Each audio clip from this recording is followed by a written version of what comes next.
Those in favor say aye. Aye. Those in favor say no. No.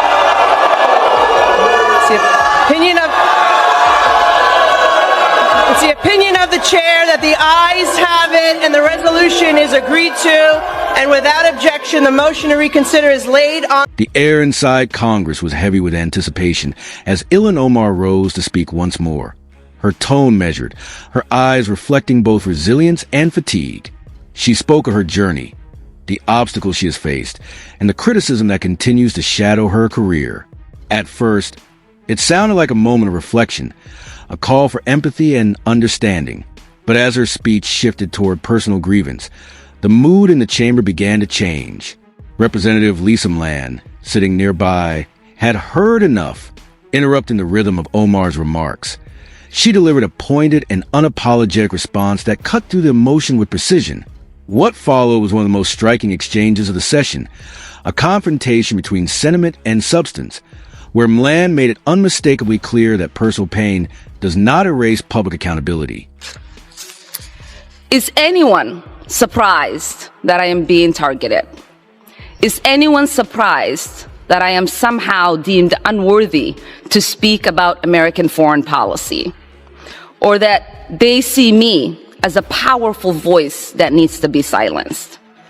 Frankly, it is expected, because when you push power, power pushes back.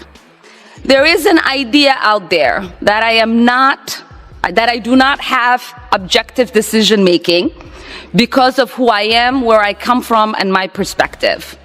But I reject that. We say there is nothing objective about policy making. We all inject our perspective, our point of views, our lived experiences, and the voices of our constituents. That's what Ilhan Omar opened her statement with a familiar narrative, her journey from refugee camps to the House floor. Her words carried emotion, emphasizing the hardships of identity, faith, and constant criticism. For a moment, the room was silent, lawmakers listening carefully as her story unfolded.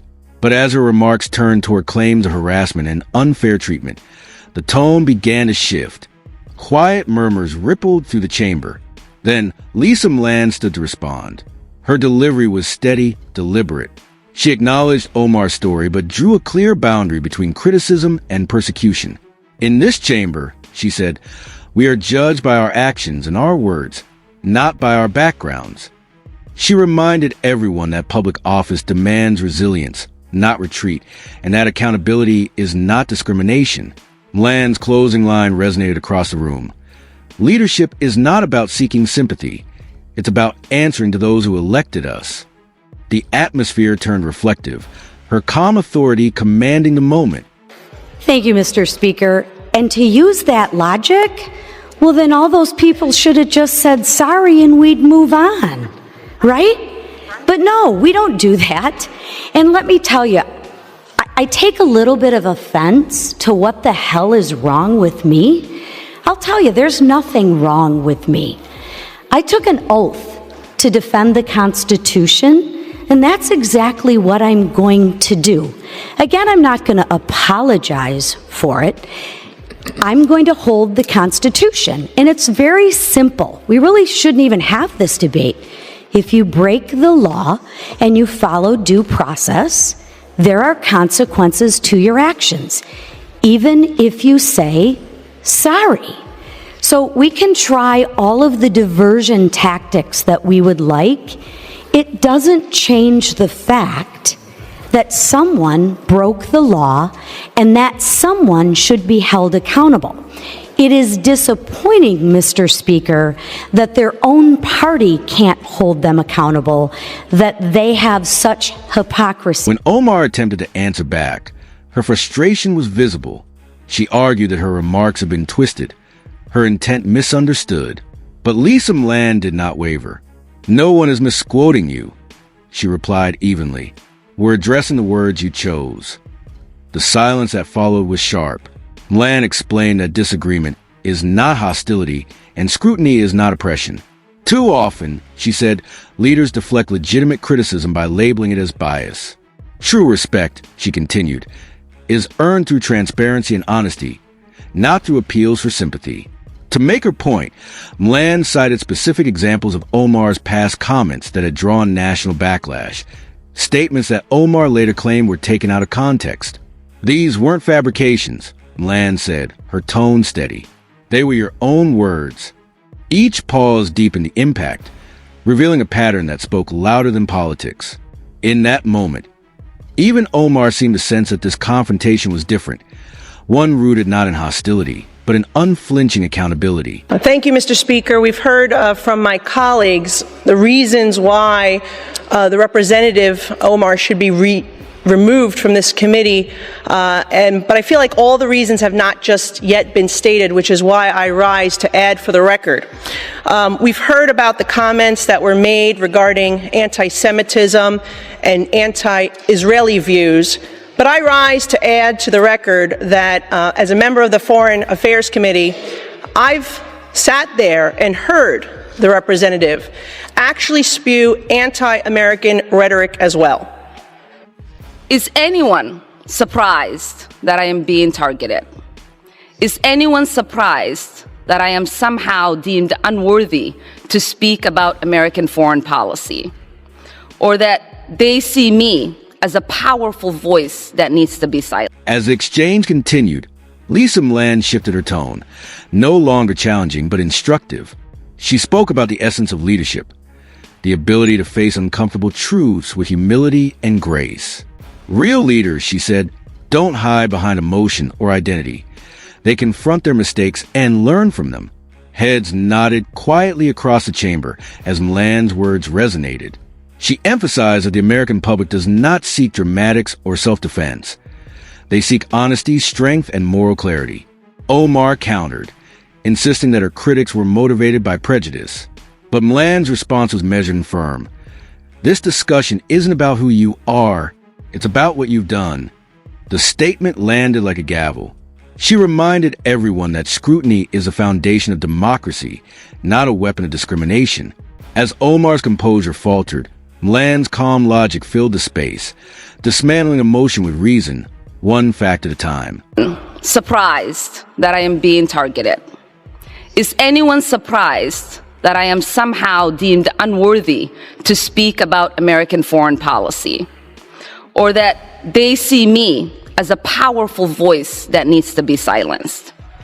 Frankly, it is expected, because when you push power, power pushes back. Representation matters.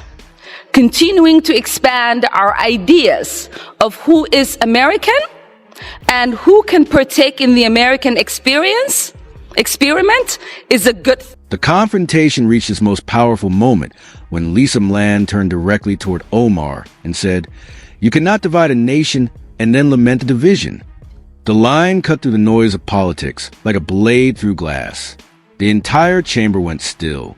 Omar appeared momentarily speechless, caught between defending herself and acknowledging the truth in McClain's words. But McClain did not press the moment for victory. She stood silently, her composure unbroken, allowing the weight of her statement to linger. Then, she continued with a clear reminder of purpose. Congress is not a sanctuary for personal sensitivity. It's an arena for ideas, for debate, and for progress. If disagreement feels like an attack, perhaps the work itself needs re-examination. Her message carried a dignity that resonated beyond the chamber. McClain's tone was neither harsh nor triumphant. It was resolute. She drew a distinction between emotional appeal and effective governance, closing with powerful truth. Leadership is measured not by how much sympathy one receives, but by how much responsibility one accepts. Palestinians, nobody condemned him on that side of the aisle. What is true here is that every single one of them has not acknowledged the fact that Palestinians are dying in the tens of thousands, but will continue to say it is us who are not acknowledging humanity. Rashida will stand strong. Gentlelady's time has expired. The movement will continue for liberation until every single Palestinian has the right to live Gentleman from Maryland in liberty. is recognized. We reserve. Reserves, gentlemen. Gentlemen, reserves. When the tension finally eased, Lisa McClain leaned toward her microphone, her expression calm but resolute. She outlined what she described as a recurring pattern, that whenever Ilhan Omar faced legitimate scrutiny, the focus shifted toward identity and victimhood. McClain reminded her colleagues that challenge is part of service, and adversity, when met with integrity, builds credibility. Her tone reflected the fatigue of many citizens who have grown weary of emotional politics. Omar, in response, spoke of being misjudged and singled out, but McClain remained composed. "No one is questioning your story," she said. "We're questioning accountability." The statement landed quietly, yet decisively. McClain explained that true leadership isn't about invoking sympathy, but standing firm in responsibility. Her closing words underscored a deeper truth, that Americans are not looking for political theater. They're looking for honesty, steadiness, and real answers. Chairman, ranking member, and distinguished members of this committee, thank you for holding this very important hearing. I'm no stranger to discrimination, hate speech, or threats of violence against my family and myself simply because of my identity. As a Black, visibly Muslim woman who came to this country as a refugee, I have dealt with racist, xenophobic, bigoted comments and threats all my life. Even being elected to offices hasn't stopped me from being othered. I've received vile remarks from the public as well as members of Congress.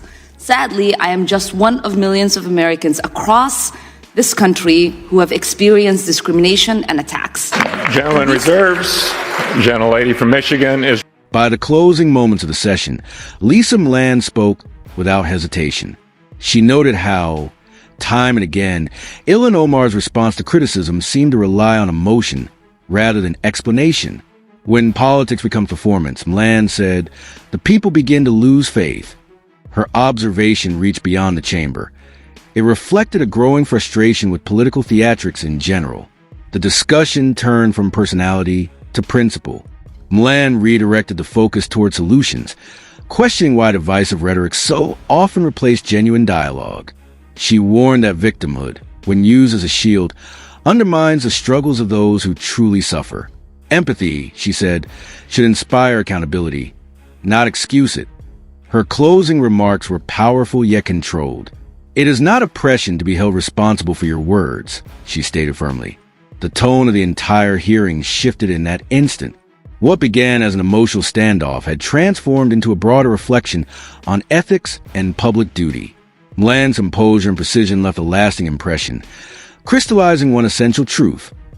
Leadership demands honesty, not excuses.